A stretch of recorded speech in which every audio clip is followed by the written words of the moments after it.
Bon, ben bonjour, j'ai un premier invité, Djibril, qui est avec moi. On peut dire Morissette, puis ton nom, Morissette fan. Morissette Fan, OK. Ouais. Ben, je suis content de te recevoir. Fait qu'on va parler un petit peu de ta carrière parce que tu Ouais. as quand même eu une ascension fulgurante due à un dessin magnifique puis hyper pro. Fait que dans ta biographie, je me demandais comment tu as commencé parce que tu parles que tu as rencontré un dessinateur puis puf, tu étais publié par Image. Mais il me semble que c'est plus compliqué que ça Ouais. d'habitude. Ouais, c'est Fait que définitivement plus compliqué que ça. Fait que peux-tu me dire ben, premièrement, parle-moi de ta passion pour le dessin, Ouais. parce que tu dois dessiner depuis que tu es petit, toi. Ouais, définitivement. En fait, le dessin, ça a toujours été ça a toujours été la direction principale de ma vie. Depuis que je suis OK. tout petit, j'ai toujours su que c'était ça que je voulais faire. Ben, quand tu dis que tu voulais être dessinateur de bande dessinée ou dessinateur? Mais tu sais, très jeune, je pense que c'était pas très concret. J'aimais l'action de dessiner, mais OK. j'avais pas vraiment, tu sais, je pensais pas vraiment en mode professionnel OK. Puis rapidement, la bande dessinée, c'est devenu un médium que j'aimais consommer, que j'aimais lire quand j'étais jeune. Mais je pense que je conceptualisais pas encore vraiment le concept que quelqu'un C'est. dessine professionnellement pour faire de la bande dessinée. Pour moi, c'était OK. comme un objet quelconque. Puis c'est vraiment plus au secondaire que j'ai comme... Tu sais, on commence à se poser des questions sur Ouais. où est-ce qu'on va aller au cégep et tout, que j'ai commencé à regarder c'était quoi les directions possibles pour continuer à dessiner OK. professionnellement. Puis j'ai décidé d'aller en animation 2D au cégep du Vieux-Montréal. OK. Donc c'est là OK. que j'ai vraiment développé plus mes bases techniques là, en dessin. Donc c'est ça, j'ai une formation en animation, en cinéma d'animation. OK. Puis, tu sais, à travers le storyboard et tout, c'est là que j'ai découvert un peu les premiers codes de la La BD. narration visuelle, C'est tout ça, ça. exactement. Puis, c'est aussi à cette période-là de ma vie au cégep que j'ai découvert le comic américain, OK. que j'ai commencé à en lire plus, puis que j'ai vu que, tu sais, ma manière de dessiner pourrait peut-être bien s'intégrer dans ce marché-là. Puis c'est en sortant du cégep que j'ai commencé à travailler dans le milieu de l'animation pendant quelques mois, mais je savais exactement ce que je voulais faire. Je voulais faire de OK. la bande dessinée aux États-Unis. OK. Donc, j'ai travaillé sur mon portfolio à ce moment-là, puis j'ai été vraiment chanceux parce qu'à mon premier Comic-Con de Montréal, j'ai rencontré un auteur qui était invité des États-Unis, il s'appelle Brian Polido. OK. Puis lui, il avait un projet qui avait déjà été financé sur Kickstarter, puis il cherchait un artiste pour Pour- dessiner Fait qu'il l'album. y avait un cachet pour toi, Puis autrement c'est ça, dit. il y avait déjà OK. le budget. OK. Donc, c'était un 90 pages, je pense, donc quelques mois de travail. Donc, j'ai laissé ma job, puis je me suis lancé à temps plein à faire de la BD parce que je savais que j'avais quelques mois de travail de sûr. OK. Puis, j'ai été vraiment chanceux parce que depuis, j'ai pas eu à retourner faire autre OK. chose. J'ai toujours été capable de trouver des Fait que ça, contrats. ce projet-là, c'est pas Trip, là. C'est tout Non, ça? Trip, c'est venu plus tard, en OK. fait. Puis, OK. en fait, ça s'appelait Zack the Zombie Exterminator. OK. C'est un truc d'horreur pas très... C'est un peu loin de ma sensibilité OK. d'aujourd'hui, mais à l'époque, j'étais très content de pouvoir faire ça. Ouais, mais dans le format comic book américain, tu vas retrouver plus des Ouais. choses comme ça en majeure partie que des Ouais. choses plus personnelles, là. Mhm. OK. Fait que là, tu arrives là, tu sors ça, puis c'est quoi? Tu as fait des conventions aux États-Unis ou? À partir de ce moment-là, j'ai commencé à faire des conventions plus au Canada, puis surtout à OK. Montréal. J'avais fait Fan Expo aussi à Toronto. OK. Puis, à force de faire des conventions, c'est beaucoup en convention en début de carrière que j'ai rencontré d'autres auteurs. Donc, je pense qu'en 2015, je pense, j'ai rencontré Jim Zub, qui est un auteur de comics qui vit à Toronto. Puis, on s'est rencontrés à travers des amis communs à OK. Montréal. Puis il a vu mon portfolio au Comic-Con, puis lui, il cherchait justement un artiste pour collaborer pour faire une nouvelle série chez Image Comics, parce que lui, il en OK. avait déjà, je pense qu'il y avait déjà 2 séries chez Image, puis il voulait en partir une troisième. OK. Puis c'est à ce moment-là qu'on a fait Glitterbomb ensemble, puis ça a vraiment été l'album qui m'a... Tu sais, ça a été mon premier album publié mainstream par un éditeur... Reconnu. Ouais, c'est ça, OK. réputé. Ouais, parce qu'Image, ils font quand même plein de choses très Ouais. intéressantes, là. Mais ça restait de la BD indépendante, tu sais. Ouais. Ouais, ouais, parce que c'est creator owned. Ouais, c'est du Ça veut dire. creator owned, ouais, exact. Puis ça, dans ce cas-là, ça veut dire que toi, tu avais 50% des droits Ouais. avec le dessinateur, Ouais. les scénaristes. Le OK. scénariste, ouais. OK. Ça a-tu fonctionné? As-tu réussi à faire un peu d'argent avec ça? Ouais, ben en fait, Jim, il a vraiment. C'est encore à ce jour, c'est un bon ami à moi, puis c'est vraiment une des meilleures personnes que j'aurais pu rencontrer en début de carrière parce OK. qu'il m'a vraiment guidé. Lui, c'est un enseignant, il enseigne en animation justement OK. à Toronto, puis il fait de la BD depuis longtemps. Fait qu'il a vraiment pu me guider à travers tout le OK. processus de création, puis il m'a aussi rémunéré en. Tu sais, chez Image, j'ai pas vraiment d'avance généralement, Donc, lui, de sa poche, m'a payé une avance pour que je puisse en vivre, tout ça, parce qu'il croyait vraiment au projet. Puis, ultimement, le projet, bon, ça n'a pas été un succès monstre, mais ça l'a quand même, ça m'a permis d'en vivre suffisamment pendant le temps que je travaillais là-dessus pour ne pas avoir à faire autre chose.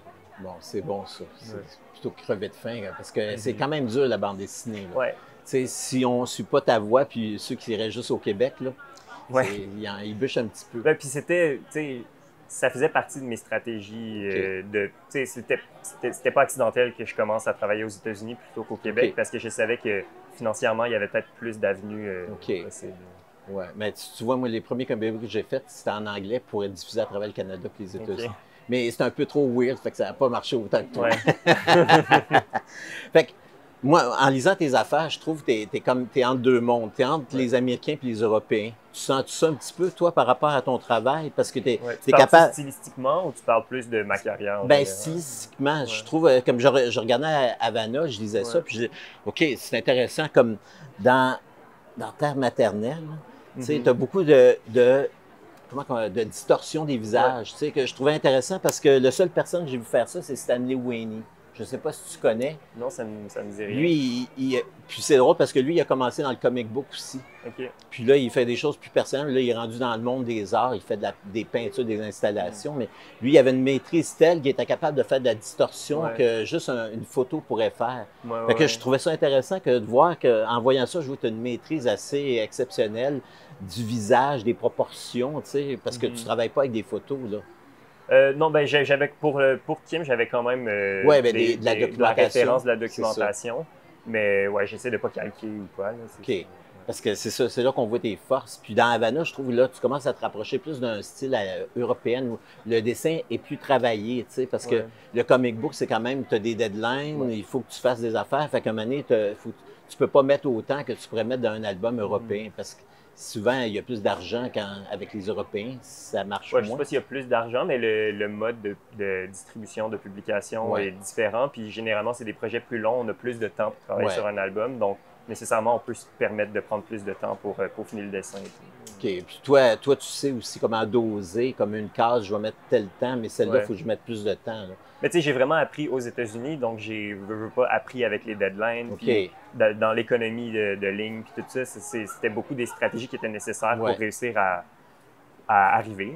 Puis toi, tu travaillais-tu avec un encreur ou tu faisais Non, j'ai toujours ancré moi-même mon travail. Puis j'ai toujours ancré à la main. Maintenant, je fais mon crayonné au numérique, mais je fais encore l'ancrage à la main parce que j'aime garder un aspect tactile dans ma pratique. Il y a tout le temps une espèce de vigueur, de vie dans la ligne qui est faite au crayon ou à la plume que, je sais pas, mais il y en a qui sont capables de le faire quand même. Il y a quelque chose qui se transmet plus par la main des fois, direct au papier.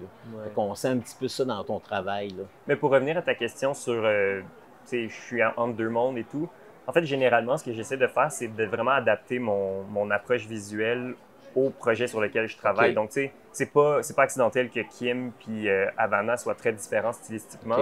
Oui, il y a moi qui ai évolué en tant qu'artiste, veux pas, mais il y a aussi des choix conscients qui sont faits en début de projet pour que le style soit adapté au sujet. Donc, Havana, tu sais, on voulait une approche un peu plus rétro, puis peut-être un peu plus standard, tandis que Kim, je voulais vraiment être plus dans l'exploration parce que c'est un projet plus personnel, justement. Donc, je me suis laissé plus de marge pour explorer, pour éclater un peu les codes de la BD et tout.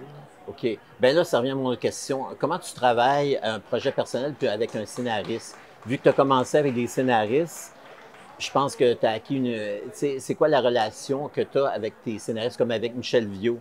Est-ce que lui, il arrive avec un scénario complet, très détaillé, ou toi, tu as ton apport là-dedans par rapport à la mise en image du récit? Ben, je te dirais que c'est différent d'une collaboration à l'autre. Puis c'est le genre de discussion qu'on a toujours en amont d'un projet, de savoir exactement c'est quoi les attentes de l'autre, c'est quoi la manière de travailler généralement. Moi, j'ai tendance à préférer travailler avec les gens qui me donnent le plus d'informations possible. Puis là, ultimement, la forme que ça prend, est-ce que c'est un script complet ou c'est juste d'avoir beaucoup de conversations ou de même avoir la recherche visuelle faite par l'auteur ou d'avoir des croquis faits par l'auteur. Tu sais, tout ça, c'est des choses qui sont différentes d'une collaboration à l'autre, mais c'est tous des trucs que j'aime avoir parce que moi, ultimement, ça me permet de mieux interpréter la vision artistique de l'auteur, mais aussi la vision artistique de la collaboration. OK. Comme Havana, tu étais déjà dans le projet avant qu'elle cherche le scénariste? OK. Fait que c'est le directeur de Glénat Québec qui est allé te chercher pour C'est ce notre projet-là? éditeur, Pierre, OK. qui a vraiment initié le projet. OK. Parce qu'il y avait beaucoup d'informations à la fin de l'album qui étaient intéressantes Ouais. là, par rapport à tout ça. Mais puis je me demandais, comme tu as beaucoup de changements c'est monochrome, mais tu as beaucoup de changements de couleurs. Ouais. Ça, c'est. Puis on comprend en lisant le livre que ça a rapport quand c'est les révolutionnaires, tu as une couleur. Quand c'est. Comment ça s'appelle? Le Québécois, le personnage principal, tu as une. Puis ça, c'est un choix ça, c'était comme tu as dit en amont, mais c'est un choix que tu as parlé avec Michel Viau ou c'est lui qui a apporté ça? Ben, en fait, étonnamment, la couleur de l'album, c'est un peu une histoire bizarre parce qu'au début, on avait prévu faire l'album en noir et blanc. OK. Dans le fond, on était un peu en mode, on fait comme la bombe, là, tu sais. Fait que c'est OK. un gros livre, ça va être en noir et blanc. Mais là, à force de travailler sur le projet, on a réalisé que, tu sais, d'amener une palette limitée, mais quand même d'avoir la couleur, ça viendrait vraiment pousser l'aspect visuel un peu plus loin. OK. Puis, tu sais, je pense qu'en travaillant sur le projet, en s'avançant, on voyait qu'il y avait vraiment un potentiel de faire quelque chose de beau puis de vraiment le pousser le plus loin possible. OK. Donc, on a amené l'aspect couleur. Puis là, on a eu des conversations tous les trois ensemble, l'éditeur, OK. le scénariste et moi, pour savoir quel genre de palette, puis justement, tu sais, combien de couleurs, puis quel code de couleur on applique à quelle scène. OK. Fait que c'est ça, c'est vraiment le fruit de conversation, là, essentiellement. OK. D'une collaboration. Ouais, exact. OK, c'est bon parce que souvent. Ah, c'est même oublié. OK. Mais c'est intéressant ça. Fait que. Mais toi, j'ai comme l'impression que tu vas aller plus vers des projets que toi tu vas faire. C'est-tu un désir ou tu vas tout le temps avoir un envie de travailler avec des partenaires de création? Je te dirais que c'est nouveau, que j'ai comme un désir de travailler sur des trucs plus individuels ou tu sais, comme là en ce moment, le projet sur lequel je travaille, je scénarise et je dessine. OK. C'est nouveau pour moi, c'est pas OK. quelque chose que j'ai fait souvent. Mais l'aspect collaboratif de la BD, pour moi, c'est quelque chose que je veux pas perdre. Tu sais, je voudrais pas uniquement travailler seul parce que je trouve que déjà, c'est un travail qui est très solitaire là, de dessiner. Ouais. Puis d'avoir cet aspect collaboratif-là, moi, je l'ai toujours, tu sais, à son meilleur, je l'ai toujours vu comme quelque chose de bénéfique pour le projet puis pour le lecteur, ultimement. OK. Parce que quoi, un échange d'idées, Ouais. un met un défi à l'autre, l'autre met un autre défi. Fait que vous êtes tout le temps en train de vous surpasser quelque part.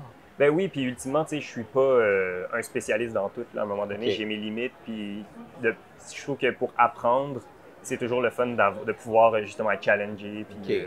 partager. Ah, c'est bon ça. Puis ton projet personnel, tu peux-tu en parler un petit peu?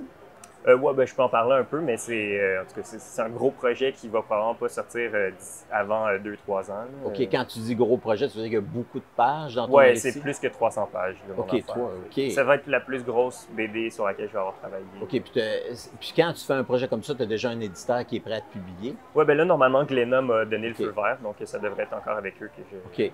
Puis c'est quoi la thématique que tu as choisi d'explorer?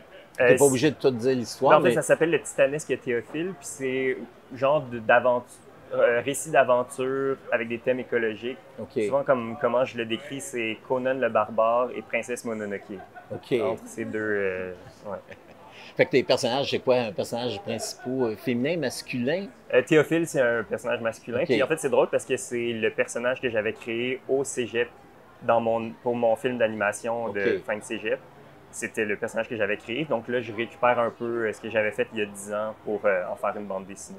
OK, puis Miyazaki, c'est une grosse influence? Tu me cites comme... Définitivement, peut-être moins au niveau visuel, mais définitivement au niveau thématique, OK. puis storytelling et tout, c'est vraiment une grosse influence pour ce projet-là spécifiquement. OK. T'as-tu lu Nausicaa, La vallée du vent en bande dessinée? Je l'ai pas lu au complet, mais j'ai lu le premier. Je pense que j'avais lu le premier.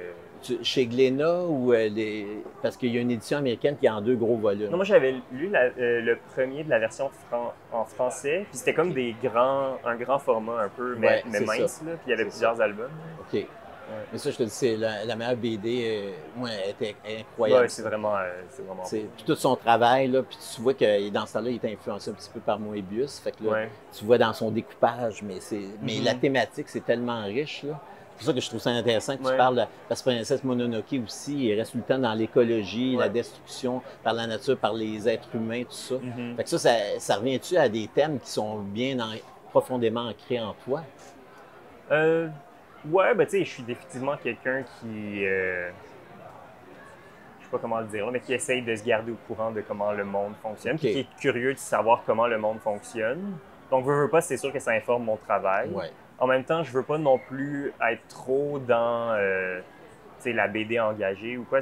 Ultimement, je veux garder. Tu veux garder une espèce de récit captivant, le Mais je veux fun. surtout garder ça le fun pour moi. OK. C'est la chose principale. Puis je veux pas alourdir ça avec des thèmes qui sont trop qui sont lourds, quoi que ce soit. Puis je pense que là, j'ai essayé de trouver un juste milieu entre aborder des thèmes qui me tiennent à cœur, mais aussi garder quelque chose de léger qui me donne envie de... Tu sais, surtout l'ampleur du projet fait que j'ai envie de pouvoir avoir du fun tout au long de ces années de travail-là. Wow, OK, ces années de travail, c'est quand même une implication incroyable, là. Ouais. Fait que ça, tu fais ça à Rimouski. Ouais, exactement. Fait qu'à Rimouski, tu trouves la paix, la tranquillité pour pouvoir te concentrer. Ouais. Ouais. Loin des distractions de Montréal, là. Ouais, c'est ça exactement. OK. Ouais, le rythme un peu plus lent de la vie là-bas, ça me Puis, convient. puis le projet que tu as fait sur ta famille, Ouais. moi je trouve des choses comme ça, c'est très touchant. Parce que tu reviens en arrière, mais toi, puis qu'est-ce qui a fait qui a comment initié ça, ta sœur ou toi? Ben, je pense que c'est ma mère OK. qui a initié ça, puis pas nécessairement le projet de BD en soi, mais tu sais, de nous transmettre notre histoire familiale, OK. puis de vraiment faire un effort de... Puis en fait, le projet est né du fait que ma mère, ma grand-mère a laissé des écrits à ma mère, OK. puis c'était en vietnamien. Donc ma mère, elle a traduit ces écrits-là, puis pour qu'on puisse y avoir accès, ben, elle les a retranscrits à l'ordinateur, puis elle nous les a traduits. Puis c'est à partir de ce matériel-là qu'on... Tu sais, c'était un peu l'élément brut à OK. travers lequel on a fini par trouver le projet, là. Puis, toi, es-tu allé visiter ton pays d'origine? Oui, on est OK. allé. Mais en fait, c'est drôle parce que, dans le fond, toutes mes visites au Vietnam, jusqu'à la sortie du livre, sont dans le livre. OK. Dans le fond, on documente un peu tout notre processus. Tu sais, c'est ça, c'est très personnel et introspectif là, comme livre. Donc, tout ce processus-là identitaire, de recherche identitaire, il est documenté dans l'album. OK. Puis toi, quand c'est sorti, ce livre-là a été célébré, tu sais. Parce que pour sa dimension personnelle, puis aussi l'exploration des racines, je pense que c'est bien important pour les Québécois, les racines, tout ça, Ouais. d'où tu viens. Puis je trouve que c'est un projet qui t'a élevé, tu sais. Parce que dans le fond, tu sais, tu peux faire des comic books, mais quand tu fais un projet comme ça qui est plus personnel, tu trouves-tu, toi, que ça rejoint des gens qui veulent vraiment, qui sont intéressés par ton travail parce que tu parles de quelque chose qui est près de toi? Ouais, ben, je dirais que ça va chercher un lectorat différent, en fait. OK. C'est comme c'est vraiment, c'est sûr que ça se recoupe un peu, mais c'est quand même, tu sais, les gens qui connaissent mon travail chez Marvel sont pas nécessairement les mêmes personnes qui vont Ouais. connaître mon travail sur Kim.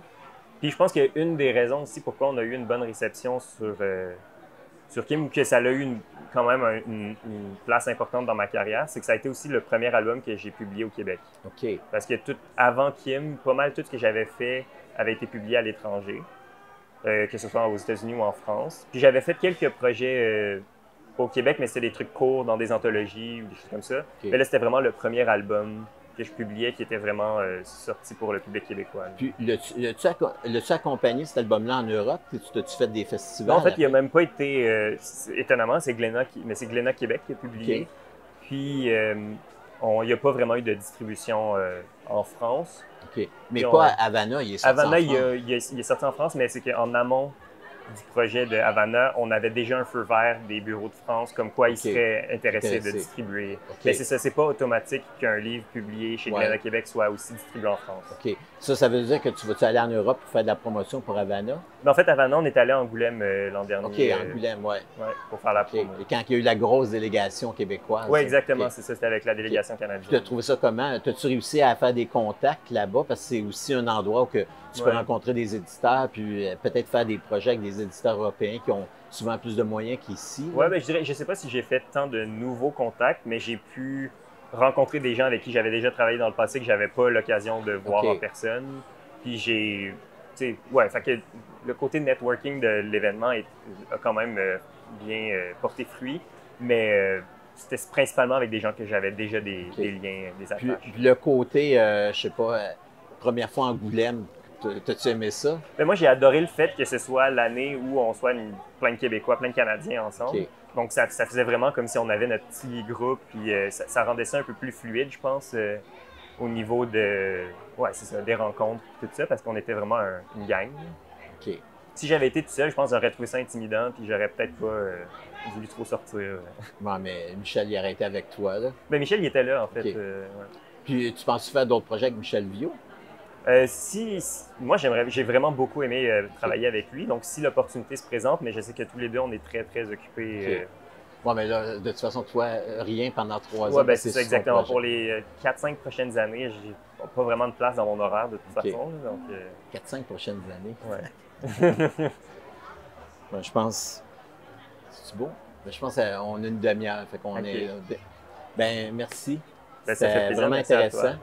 Puis, ben, bravo, parce que c'est vraiment exceptionnel ce que tu fais. Ben, merci beaucoup. Fait que plaisir de t'avoir rencontré. Hey! Hey, bravo! Merci. Non.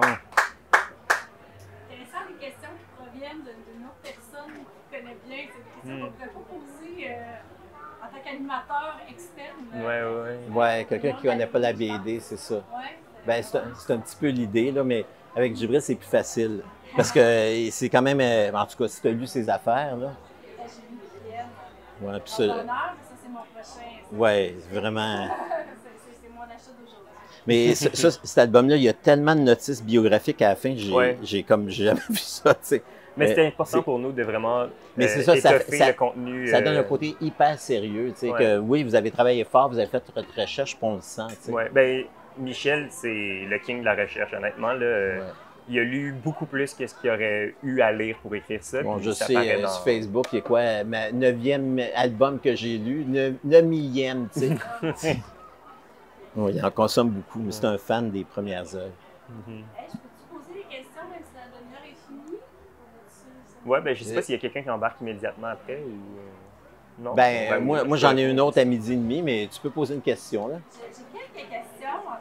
D'abord, la couleur, est-ce que tu l'as vu toi-même avant? Oui, non, la couleur, généralement, c'est à l'ordinateur que je fais ça. Ouais. OK. Ce que je me suis posé comme question, la collaboration, si tu veux travailler sur collaboration, tu as beaucoup de plaisir de travailler en collaboration. Collaborer avec sa sœur, ça va être différent. Très différent. Ça doit approfondir les lignes. Mais c'était très naturel. Tu sais, ma sœur et moi, on s'est toujours bien entendus. Puis on a toujours eu un univers créatif qui était commun. Donc ça a vraiment été très naturel.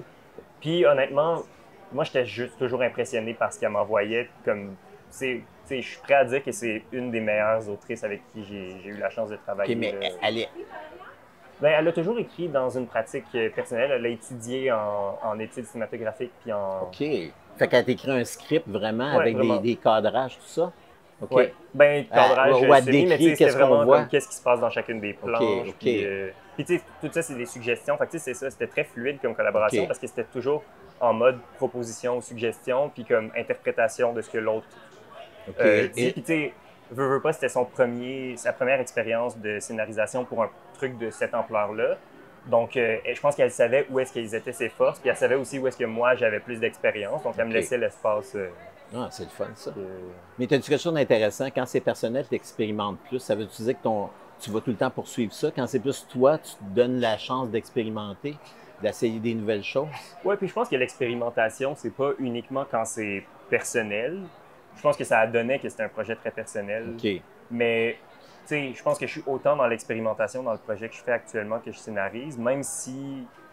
je trouvais aussi que c'est dans le découpage. Tu sais, des fois, tu avais des plans, un gros dessin. Après, dans le même espace, tu vas mettre, mais tu vas tout intégrer comme si chaque planche est un tout, mais en même temps, tu n'as pas des séparations qui font nécessairement que c'est vraiment comme un comic book, casse, tu sais. Oui, puis c'était une période de ma vie professionnelle où j'étais quand même comment on dit, en réflexion parce que j'ai aussi commencé un bac en art à Concordia, un bac en studio art. Là. Donc, tu sais, j'étais dans un mindset d'exploration artistique, de développer une pratique qui va au-delà de la bande dessinée. Puis je pense que ça s'est matérialisé dans cet album-là, mais aussi dans d'autres trucs que je faisais à côté.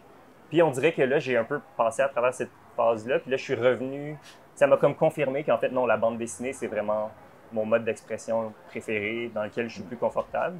Fait que là, je suis peut-être plus dans quelque chose de traditionnel dans la BD, mais j'ai fait l'exploration puis je me pose moins de questions.